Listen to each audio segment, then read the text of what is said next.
Iya,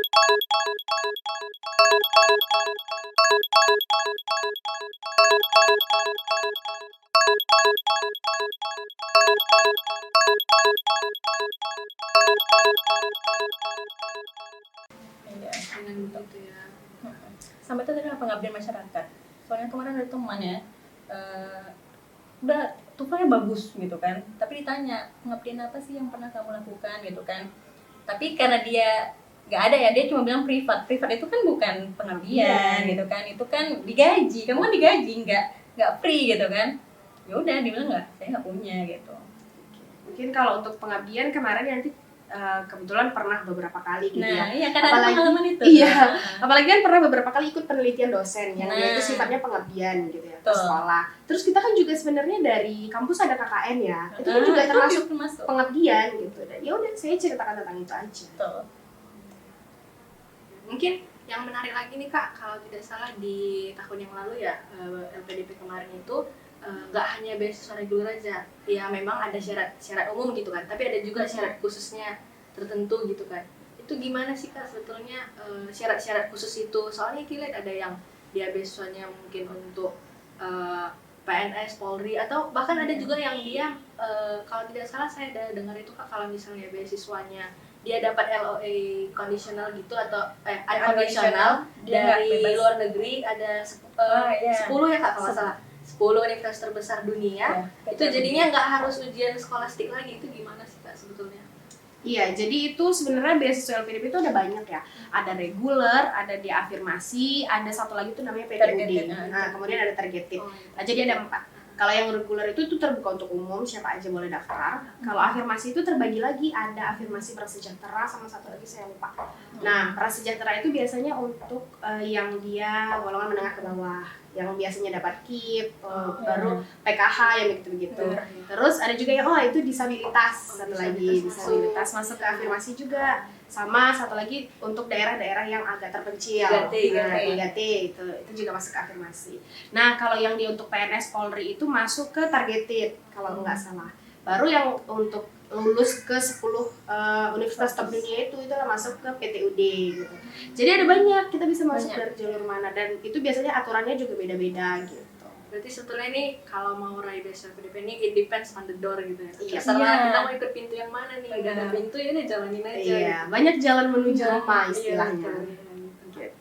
Mungkin kita lanjut ke pertanyaan menarik nih Kak, yang mengenai yang ditunggu-tunggu beasiswa nih Kak. Apa sih Kak trik untuk mengikuti beasiswa LPDP ini? Mungkin kita bisa klasifikasikan dari yang kita do sama don't nih. Yang harus kita lakuin sama yang sebaiknya kita hindari deh. Mungkin kita mau dari April dulu nih. Oke, kalau pengalaman April ya, do and don't gitu ya. Iya, do and don't. Yang pertama, luruskan niat ya. Itu yang paling utama kali itu. Niat gitu. Karena meluruskan niat di awal, tapi nanti di tengah-tengah bisa melenceng. Di akhir juga. Jadi di tengah, di akhir itu harus tetap diluruskan gitu kan. Untuk apa kita menuntut ilmu? Untuk kembali lagi membangun negeri gitu ya, untuk mengabdi kepada negara dan lain sebagainya. Kemudian kedua, ini juga yang sepele sih sebenarnya. Tapi orang-orang kayaknya keliru gitu. Kalau misalnya kita mau ikut beasiswa, baca pedomannya dari awal sampai akhir. Karena belum dibaca nanti orang pada nanya, padahal semuanya itu ada di pedoman. Nah, karena itu suatu usaha ya, usaha yang istilahnya bagaimana kita mau mencoba apply beasiswa kalau kita tidak baca panduannya. Ya, kita nggak tahu syaratnya apa, ketentuan dan lain sebagainya gitu. Jadi dibaca dulu gitu kan, karena pengalaman banyak sekali nanya beasiswa LPDP kalau kayak gini kayak mana, kalau kayak gini gimana, berapa sih ininya standar TOEFL-nya, padahal semua udah ada di ini pedoman beasiswanya gitu kan. Jadi sering tak share gitu kan pedoman beasiswa, silahkan dibaca dulu benar-benar, kalau nggak paham baru tanya gitu kan. Benar. Padahal kalau seandainya benar-benar baca tuh nggak ada lagi pertanyaan ya Mbak ya. Itu yang kedua. Yang ketiga minta ridho dan restu orang tua pastinya ya. Kemudian ya kita berusaha ya kan, membentuk kelompok. Tadi kalau belajar itu paling penting. Membuat kelompok yang visinya sama, cita-citanya sama-sama mau S2 itu penting. Artinya kita menciptakan lingkungan yang ini sesuhu gitu ya. Karena mudah sekali goyah kalau sendiri. Karena apa juga seperti itu. Jadi kita ada kalau katanya nih LPDP hunter gitu ya. Kalau kami dulu namanya scholarship hunter. Oke. Ada masa titik jenuhnya itu ya. belajar TOEFL bareng-bareng, tes bareng-bareng gitu kan, ke rumah sakit cek kesehatan dan sebagainya bareng-bareng gitu. Ya udah sampai ujian pun bareng-bareng. Dan semuanya S2 juga bareng-bareng. Dan kemudian mungkin yang diinikan lagi ya berdoa, berusaha gitu ya. Jangan lupa juga minta doa orang-orang yang kita kenal gitu, karena kita nggak tahu doa yang mana nih yang akan dikabulkan gitu ya. Bisa jadi kan doa orang-orang yang kita bantu itu yang terkabul gitu, jadi bisa kita doa sama siapapun gitu. Ya kalau yang downnya ya jangan prepare beasiswa di situ, deadline di situ baru apply gitu. Jangan mendadak, jangan SKS ya, sistem semalam itu mungkin kali ya. Nggak bisa terjadi kayaknya Kak. Kalau kayak gimana Kak? Oke, tapi sebenarnya tadi udah tercover ya oleh Mbak April. Mungkin saya lebih ke hal-hal teknis ya. Jadi benar banget kalau kita mau apply beasiswa itu pastiin teliti. Karena apalagi di administrasi itu tuh harus teliti banget. Jangan hanya gara-gara materai, gara-gara lupa tanda tangan. Nah, yang begitu-begitu tuh bisa banget bikin gagal. Itu tanda tangannya harus basah, kemudian nanti di-scan gitu. Nah, iya yang begitu-begitu. Terus sebisa mungkin wajib bahkan ya kita harus jujur. Jangan buat-buat nanti pernah ikut ini tiba-tiba ditanya nanti nggak ada buktinya, karena biasanya mereka juga akan minta bukti fisiknya dalam bentuk sertifikat. Nah, sertifikat itu memang nggak wajib, tapi kalau kita udah tuliskan baiknya itu disertakan. Dan bisa jadi nanti di interview itu ditanya. Jadi jaga-jaga bawa aja ya. Iya, jadi kayak Yanti kemarin karena interviewnya online gitu kan. Yanti buat dalam bentuk PPT. Itu sertifikat yang diupload yang dibuat dalam bentuk PPT. Kalau misalnya mereka minta, kita tinggal share screen. It's easy kan? Bisa screen juga ya? Iya, karena kan kita by Zoom. Bisa kan? Jangan nanti mereka minta kita kelabaan cari lagi, aduh itu kan makan waktu. Pasti mereka mikirnya ini anaknya berarti nggak prepare gitu ya. Itu yang kedua. Kemudian kalau misalnya pastinya belajar dengan keras, terus tentuin juga goalsnya ini mau kemana, jurusannya apa itu udah di research terlebih dahulu. Pastikan itu juga ada ya dia. Nanti dia udah daftar kemana-mana ternyata jurusan itu juga ada. Gitu. Nah, belum jadinya gitu kan. Jadi itu dulu, itu yang paling utama sih. Kemudian kalau misalnya semua persiapannya udah oke, kita juga udah merasa berusaha dengan maksimal, jalur langit dong pastinya. Serahkan lah. Mungkin kalau mungkin buat teman-teman yang muslim gitu ya, bisa itu kencangin lagi tahajudnya, terus sedekahnya, jangan lupa, jangan pelit ilmu juga, sharing aja ke teman-teman gitu, bantu teman-temannya yang lain gitu. Mungkin kalau dari saya itu. Nah, sama satu lagi, kalau kami itu kebetulan kemarin ada buat program mentorship Mbak April. Untuk teman-teman yang batch 1 kemarin tahun 2022 kami buat namanya program mentorship. Jadi kebetulan Yanti itu tergabung di salah satu program namanya itu Titik Asa.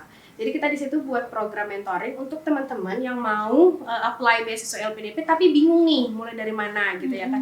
Boleh gabung di Titik Asa ataupun di Unimed juga ada namanya LPDP Hunter Unimed. Nah, kebetulan Yanti juga tergabung di situ. Untuk more information-nya boleh nanti kunjungin Instagram Yanti di @puan_yakum.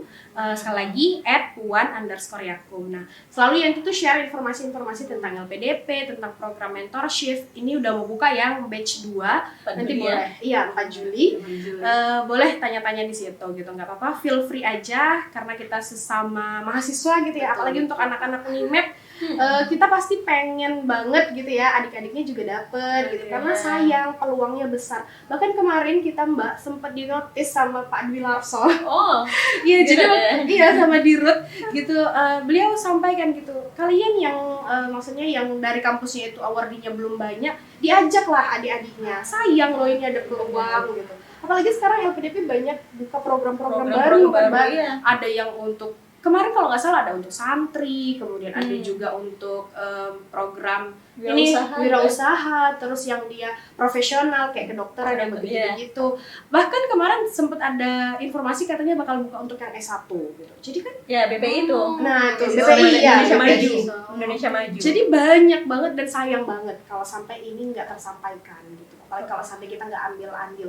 Urusan lulus atau enggak itu nanti. Yang penting kita usaha dulu gitu ya kan. Dan ada yang bilang tidak ada hasil yang mengkhianati usaha gitu, dan Yanti percaya itu gitu, karena untuk mendapatkan segala sesuatunya kita butuh proses. Benar. Bahkan kalau misalnya kita dapatnya instan, itu biasanya bikin kita nggak menghargai hal tersebut.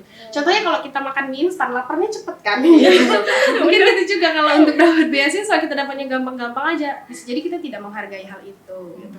Jadi ya itu balik lagi ke kitanya. Betul sekali sih itu Kak. Mengenai informasi itu sulit ya kan. Tadi kita juga udah bahas sama Kak April sebelum ada kegiatan podcast ini gitu. Bahwa seringan orang itu bukannya nggak mampu, cuman informasinya itu nggak ada. Iya, Iya. Jadi seharusnya kalau udah jadi awardee harusnya mau lah Di-share berbagi, gitu ya. di-share gitu. Benar. Iya, kalau tadi buat mentoring itu bagus banget ya, untuk nanti adik-adik yang S1 mau lanjut S2 itu worth it banget gitu ya. Boleh Iya, gabung.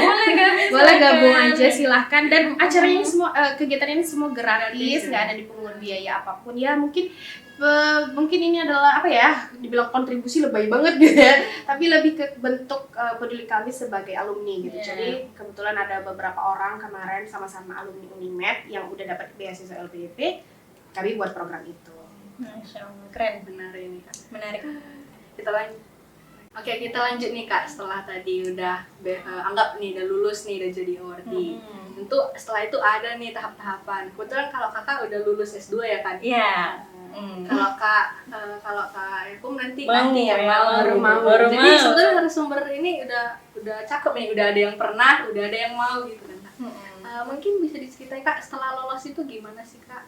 Kebetulan Nike juga beasiswa, ada awardee juga tapi beasiswa unggulan. Apakah bagaimana sih Kak proses sampai penandatanganan kontrak gitu Kak? Bisa diceritain Kak? Oke, kalau di Yanti kemarin, jadi setelah kita dinyatakan lulus wawancara gitu ya, kalau yang diafirmasi PB, ya? dia ada ikut namanya program PB, pengayaan bahasa. Itu tergantung kita mau 3 bulan atau 6 bulan, boleh TOEFL ataupun IELTS. Nah, itu diperuntukkan untuk yang diafirmasi yang belum punya LOE gitu. Nah, kebetulan Yanti kemarin waktu daftar belum punya LOE. Tapi karena kan itu range-nya lama ya, kita pengumuman di bulan 12, pelaksanaan PB-nya di bulan Maret. Nah, Yanti udah dapat LOE di bulan Februari gitu. Jadi enggak berhak lagi untuk ikut PB gitu. Ya udah, setelah kita dapat LOE, kita boleh kirimkan melalui tiket bantuan mungkin atau langsung ke PISPK. Kita ikut program PK. PK itu kayak persiapan keberangkatan istilahnya. Nah, persiapan keberangkatan itu kita kayak dikumpulin teman-teman yang udah lolos, terus nanti di situ ada kayak pembinaan lah terkait dengan nasionalisme, integritas, terus leadership juga, kewirausahaan dan banyak. Kebetulan saya kemarin tergabung di PK 185, namanya Darani dan Nurweda itu. Teman-temannya Masya Allah keren-keren banget, dari Sabang sampai Merauke ya, aduh. Memang beda ya kalau kumpul sama orang-orang yang cerdas gitu ya. Kita kayak Terasa feeling. Iya, terasa feeling, keren banget loh, parah. Dan kadang orang mikir kalau orang pintar itu biasanya kutu buku gitu ya. Enggak. Mereka itu kocak-kocak juga, ya lucu-lucu juga, ya seru-seru juga. Bahkan kami kalau di grup, itu tuh grup kayak nggak pernah sunyi gitu loh. Apalagi kalau udah ada materi dimasuk gitu ya. Materinya nih habis. Apalagi kalau udah karena by Zoom ya, jadi kan ada room chat. Itu room chat juga nggak pernah sunyi. Ada aja yang dibahas gitu. Dan teman-temannya tuh bener-bener kocak-kocak banget gitu. Jadi kayak ya karena kan kadang lelah ya, satu hari itu kami bisa sampai 3 sesi, benar-benar nge-zoom sampai 3 sesi dari jam 8 kadang sampai jam 6 sore gitu. Cuman jedanya itu kadang istirahat makan siang dan sholat gitu. Tapi nggak kerasa capeknya karena teman-temannya seru, materinya juga seru. Terus panitia-panitia PK-nya itu juga keren-keren banget gitu kan. Jadi ya udah ngalir aja gitu. Nah, itu kalau udah PK. Kalau kita sudah selesai PK, sudah dinyatakan lolos, baru kita boleh apply pengajuan SP namanya kan. Nah, SP di Simonef, kemudian nanti kalau SP-nya sudah di-approve, disetujui, kita kirimkan berkasnya ke kantor LPDP. Kalau nanti udah disetujui juga sama mereka, barulah akun Simonefnya aktif. Ya udah, kalau udah akun Simonefnya aktif, selamat Anda resmi menjadi awardee LPDP gitu ya. Tunggu aja kucuran dananya. Untuk mengenai pencairan dana itu Kak, apakah bertahap atau langsung gitu Kak? Biasanya itu setiap dana yang kita butuhkan kita apply dulu melalui Simonef tadi. Kita minta dulu. Jadi kalau disetujui sama mereka baru dananya ditransfer ke rekening kita. Ya, Kak, menarik nih. Di balik hak-hak tadi nih, berbagai macam biaya yang di cover nih Kak, tentu pasti ada kewajiban kan yang kalau nggak dijalani nih bisa memutuskan kontrak gitu. Kira-kira kewajiban apa sih Kak mungkin kalau lulus jadi awardee LPDP gitu? Sebenarnya kalau untuk pemutusan jarang ya. Kalau selain memang udah fatal banget nih kesalahannya gitu. Intinya kalau misalnya kita telat lulus itu nggak ada pemutusan ya, itu udah konsekuensi. Kalau misalnya udah lewat dari 2 tahun kita biaya sendiri gitu, itu aja gitu kan. Tapi kalau sampai pemutusan itu ya paling kalau kita melanggar ketentuan dan persyaratan, karena sebelumnya kita ada tanda tangan materai ya tadi ya, surat pernyataan itu ada 14 butir, 14 poin yang harus kita jalani gitu, setia sama Pancasila, undang-undang gitu kan, tidak tergabung dalam organisasi yang bertentangan dengan ideologi Pancasila gitu kan, tidak menerima beasiswa lain gitu ya kan, tidak bekerja kecuali disetujui sama LPDP dan lain sebagainya gitu. Kalau misalnya untuk IPK mungkin Kak? Nggak ada. Oh nggak ada ya? Nggak ada. Kalau IKI kan Kak mungkin kalau 3,5 di bawah 3,5 itu ada peringatan pertama, baru peringatan kedua, setelah itu nanti diputus kontrak terus dibalikkan dana yang udah tidak terima seringan gitu. Berarti untuk LPDP sebetulnya lebih kewajibannya itu lebih teori sebetulnya Kak, asal kita nggak apa udah gitu. Iya, karena jarang sih kalau udah S2 itu, apalagi beasiswa ya, anak LPDP itu memang mereka itu fokus gitu. Berarti biasanya pasti di atas. Iya, pasti rata-rata IP-nya di atas 3,5 itu nanti dirasakan sendiri sama Mbak Yanti. Amin ya. Amin insyaallah. Dan apalagi biasanya kan namanya kita udah didanai gitu ya. Pasti ada merasa masa iya sih kita udah didanai, itu kan uangnya bukan uangnya Pak Jokowi gitu ya, bukan uangnya Bu Kemenkeu gitu, itu kan uang negara, uang rakyat gitu ya. Masa iya sih kita udah didanai sama rakyat gitu kan, terus kita kayak ya katakanlah mengecewakan mereka dengan melakukan hal yang tidak atau bahkan sampai lalai begitu ya, kan nggak mungkin. Apalagi biasanya kalau yang udah lulus LPDP itu Pak Dwi selalu bilang kalian adalah putra-putri terbaik bangsa gitu.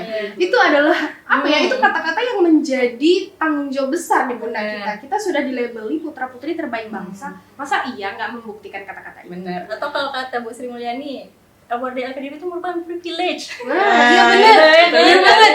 Jadi dapat beasiswa LPDP itu serasa kita kayak punya privilege. Benar. Benar. Jadi sayang gitu. Jarang sih yang gitu. Paling kemarin pernah sempat ada kejadian yang dia itu harus mengembalikan karena ya dia pindah kewarganegaraan atau mungkin dia bekerja untuk perusahaan asing yang begitu-begitu sementara masa abdinya itu belum selesai. Nah itu kan nggak boleh gitu ya. Yang begitu-begitu sih, cuman kalau sampai diputus atau apa itu jarang terjadi. Kalau misalnya dapat beasiswa LPDP nih Kak, apakah boleh nyari beasiswa lain gitu Kak? Oh nggak boleh dong. Kita nggak boleh dualisme saya. Bahkan misalnya setia. Kak mengenai beasiswa penelitian gitu Kak, itu nggak boleh juga ya? Enggak, kan udah di cover semua. Karena ada covernya gitu ya. Pokoknya semua ya. Cukup sih. Yang penting kita nggak yang hedon banget cukup. Iya, berarti kita sesuaikan sama budgetnya aja gitu ya. Benar. Proposalnya gitu. Ya karena memang kalau LPDP ini kita semua yang ngelola uangnya ya, jadi pandai-pandai kita gitu ya, kecuali SPP langsung dibayar ke kampus ya kayak LPDP, jadi ya udah bersih gitu kan, kita yang ngelola gitu. Untuk pertanggungjawabannya itu Kak, orang Kakak harus buat mungkin surat apakah nanti di akhir atau kayak tiap 3 bulan gitu kan, itu gimana? Jadi kalau misalnya di LPDP itu ada Simonef, nah jadi kita nanti ada akun Simonef. Di situ kita isi tuh berapa IPK, kemudian kita upload itu ya tiap akhir semester ya, tiap akhir semester. Terus di situ bisa curhat. Iya. Apa yang kita rasakan curhat aja ya, kendala, putus cinta semua curhatin aja di situ gitu. Benar. Iya, bahkan kata Bu ini ya, Bu Ratna ya, membaca curhatan kalian itu merupakan hiburan bagi kami. Ada yang putus cinta, ada yang galau, cerita semua di situ. Karena Yanti pernah juga tuh kan, apa ya kalau nggak salah, tapi salah satu pegawai LPDP namanya Pak Ilo. Pak Ilo tuh orangnya seru banget. Bahkan kemarin waktu di pembukaan PK 185 mereka tuh kayak main TikTok gitu. Nah di situ kan ngelihat bahwasanya ternyata suasana kerjanya itu semenyenangkan itu begitu loh. Walaupun mereka kerjanya profesional, tapi mereka juga nggak yang tegang banget harus sampai gimana gitu, enggak. Gitu. Jadi ya udah santai. Bahkan kami di grup walaupun di situ tuh ada katakanlah panitia PK gitu, ya kami santai aja, feel free aja karena mereka juga nggak membatasi gitu. Itu kan baru online ya? Iya, baru online. Kemarin offline, itu lebih dapat feel-nya. Iya, sayang banget. Tidur cuma 3 jam. Tapi seru banget, PK itu seru. Menarik sekali nih, berarti asal udah masuk, kewajibannya mungkin lebih sedikit daripada hak yang didapat gitu kan. Iya. Jadi penting, karena kita disiapkan memang bukan untuk ke Menkeu, bukan untuk BUMN, kita disiapkan untuk rakyat. Iya, Jadi rakyat. gimana sebisa mungkin kita harus mengabdi. Mau kerja jadi guru pun, mau misalnya dia lulusan LPDP terus dia ngajar di SD, ya nggak masalah, Nggak itu kan juga masalah, yang penting bentuk mengabdi pengabdian ya. gitu. Mungkin setelah itu dia mau pulang ke kampung halamannya, mau bangun sekolah atau apa, ya terserah. Itu juga bentuk pengabdian gitu. Nggak harus tamat LPDP kita kerja di BUMN, nggak harus. Gitu. Pokoknya setelah selesai harus mengabdi ya, sesuai dengan slogannya ya. Aku pasti mengabdi ya. Diri untuk negeri kalau sekarang. Oh, sekarang diri untuk negeri. bener. Kalau kami Hashtag aku pasti sekarang ya. mengabdi. Iya. Aku pasti mengabdi juga, tapi kalau kami lebih trennya hashtag diri untuk negeri. Iya. Itu udah kayak BA-nya LPDP. Mungkin Pak Dwi, boleh ya sponsor rekrut? ya. Iya, boleh. Ayo silakan daftar LPDP. Pak Dwi, boleh rekrut kami jadi BA LPDP? Iya gitu. Mungkin Kak mengenai pengabdian nih Kak, kalau udah jadi awardee nih Kak, kadang sering kayak di titik jenuh gitu, udah capek mengabdi, udah capek ini. Gimana sih Kak supaya kita itu tetap optimis gitu Kak untuk mengabdi untuk diri kita sendiri, untuk negara, untuk bangsa, itu gimana sih Kak? Mungkin dari Kak April dulu nih yang udah Iya. selesai gitu kan. Ya, untuk menjaga ini ya, menjaga semangat ya. Semangat, Ya kan, apalagi kalau misalnya kita udah pasca kampus gitu ya. Kita nggak lagi nih bareng-bareng teman. Sebenarnya itu tadi manfaat dari komunitas Yang alumni. hunters tadi itu ya. Alumni LPDP. Oh, Ada Mata namanya Garuda. Mata Oh, Garuda. Mata Garuda itu. Jadi Mata Garuda ini ada yang nasional ya, nasional, ada yang per daerah. Jadi kayak sekarang April itu gabung di Mata Garuda LPDP Sumut. Nah, di Sumut itu ya udah kita punya proker yang nantinya tetap kita kerjain bareng-bareng gitu. Kayak kemarin masa-masa Covid, kita ini ya sosialisasi keluarga dan lain sebagainya gitu kan. Kemudian kita bantu ngajar dan lain sebagainya gitu. Jadi memang pertama itu untuk tetap menjaga semangat itu ya kita ciptakan lingkungan kita sendiri ya yang sesuai, yang mendukung gitu ya. Gabung di komunitas kayak tadi Mata Garuda Sumut atau kayak apa sekarang kan dosen itu kan memang target kemarin waktu di wawancara apa sih pengabdian kamu setelah ini gitu, kalau kamu udah selesai kuliah di biaya APDP ya saya memang mau jadi dosen gitu. Di mana ya di daerah saya ingin membangun ini kampung saya Medan gitu ya kan, jadi saya akan menjadi dosen di Medan. Ya udah sekarang ya udah kita langsung kerja di situ, kita banyak berkarya, mengupgrade dan mengupdate diri kita untuk terus update lah dengan ilmu kita gitu kan, dan memberikan yang terbaik lah, mengajar yang terbaik untuk mahasiswa kita, untuk mempersiapkan mahasiswa kita ya sama seperti Ya gitu Kak. Jadi kalau kayak kamu gimana nih Kak? Oke, kalau aku caranya sih lebih kayak bener ya yang disampaikan Mbak April tadi, memang ngurusin niat dulu gitu kan. Pastiin niat kita itu kuliah memang benar-benar kuliah, bukan hanya sekedar gaya-gayaan. Apalagi ada istilah ikut-ikut temen gitu ya, jangan gitu. Dan sebenarnya di LPDP kalau kita di awal pendaftaran itu kita udah ada disuruh life grand map namanya. Jadi tujuan jangka pendek sampai ke jangka panjang kita itu udah kita buat gitu. Jadi nanti setelah tamat itu mau berkontribusi jadi apa gitu, terus mau kemana gitu, itu udah kita buat. Dan kalau bisa itu benar-benar dibuat dan benar-benar dijalanin gitu kan. Karena sebenarnya itu tujuannya pun selain untuk orang lain, untuk kita juga kan. Setelah tamat ini kita mau ngapain, harus ada profesi gitu kan.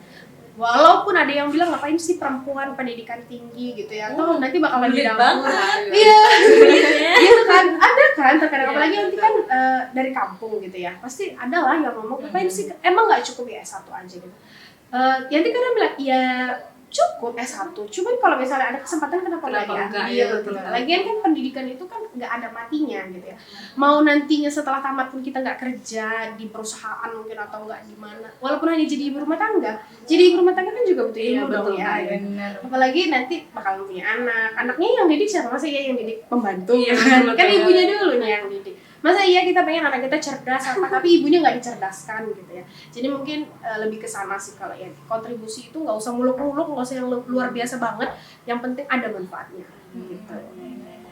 Mungkin udah lama nih kita bahas, ini kita langsung ke closing statement nih. Kalau dari Kak April, apa sih Kak closing statement buat para bestif ini, best friend kreatif?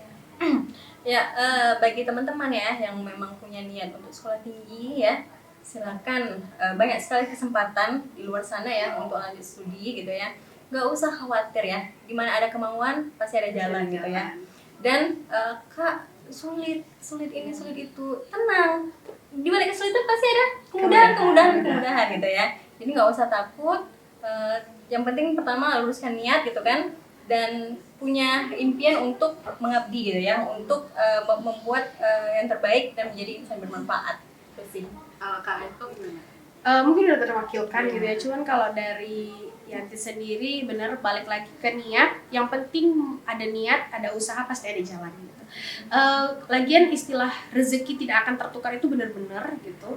Yang penting kita mau pasti bisa. Jangan nanti belum-beluman udah ngawur. Apalagi kalau udah dapat terus layas gitu. Jalanin aja. Kalau bingung boleh silahkan bertanya gitu. Nah kalau misalnya mau gitu ya, boleh gabung di program mentorship yang kita buat. Nanti untuk informasinya boleh cari aja di Instagram di @puan_yakum. Di situ nanti saya akan share info-infonya, kapan programnya bermulai gitu ya. Nanti boleh pilih juga awardingnya mau yang sesuai dong dengan jurusannya gitu ya. Apalagi untuk nanti di esai gitu. Misalnya mau minta bantu buat review esai gitu. Boleh banget gitu. Nanti di DM aja, insya Allah kita bakalan bantu. Boleh di follow nih IG kakak kita berdua. IG-nya Kak April juga dong. Kalau IG April ya Atelier Denny 66. Nanti bisa ditanya tentang LPDP. Ya silakan kalau mau review esai silakan. Yang penting dicoba dulu urusan lulus atau enggak, belakangan kan masih ada beasiswa lain ya kan. Banyak. Tapi jangan sampai nggak lulus beasiswa dunia runtuh gitu. Enggak, betul sekali itu. Oke, demikian untuk kegiatan aktif hari ini. Terima kasih buat kedua kakak yang mau untuk diundang. Mohon maaf apabila saya ada kesalahan kata atau perbuatan. Sampai jumpa di kegiatan aktif lainnya. Sama-sama. Salam bebas.